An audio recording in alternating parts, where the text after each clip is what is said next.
Saya Yuliana Nona dengan NIM 204111077 ingin menjelaskan tentang penentuan titik lele. Yang pertama, teori titik lele. Titik lele didefinisikan sebagai temperatur di mana zat padat berubah menjadi cairan pada tekanannya 1 atmosfer. Titik lele suatu saat padat tidak mengalami perubahan yang berarti dengan adanya perubahan tekanan. Oleh karena itu, tekanan biasanya tidak dilaporkan pada penentuan titik lele, kecuali kalau perbedaan dengan tekanan normal terlalu besar.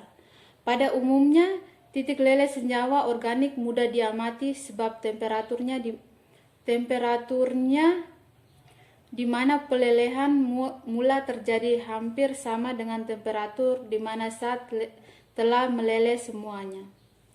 Yang kedua, alat dan bahan. Alat: beaker gelas, termometer, spiritus, statis, kaki 3, dan pipa kapiler. Yang kedua, bahan.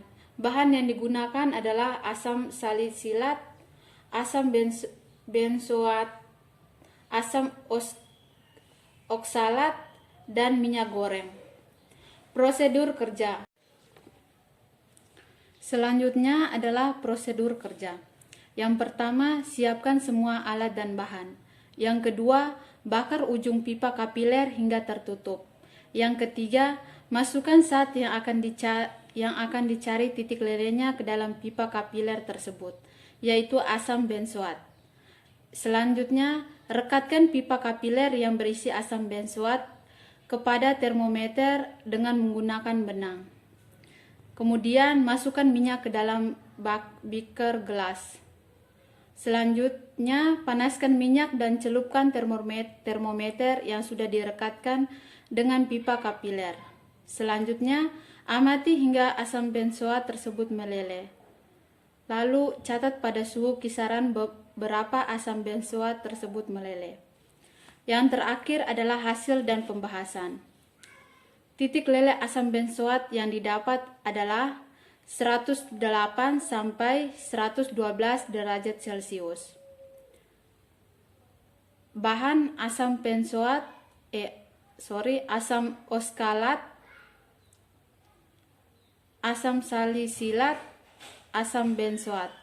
Pembahasan: pada percobaan kali ini dirasa masih terdapat banyak kesalahan karena pada saat yang sama hasil yang didapat bermacam-macam. Setelah diteliti lagi, terdapat beberapa kesalahan yang dirasa sangat mempengaruhi proses penentuan titik lele suatu zat.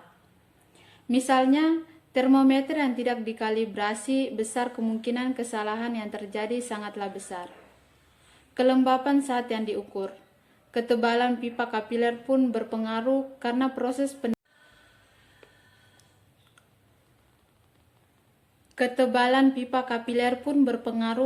proses penerimaan panas yang dialami zat menjadi berbeda. Pembacaan termometer pun dirasa sangat berpengaruh, serta jumlah zat yang digunakan untuk tiap orang takarannya berbeda.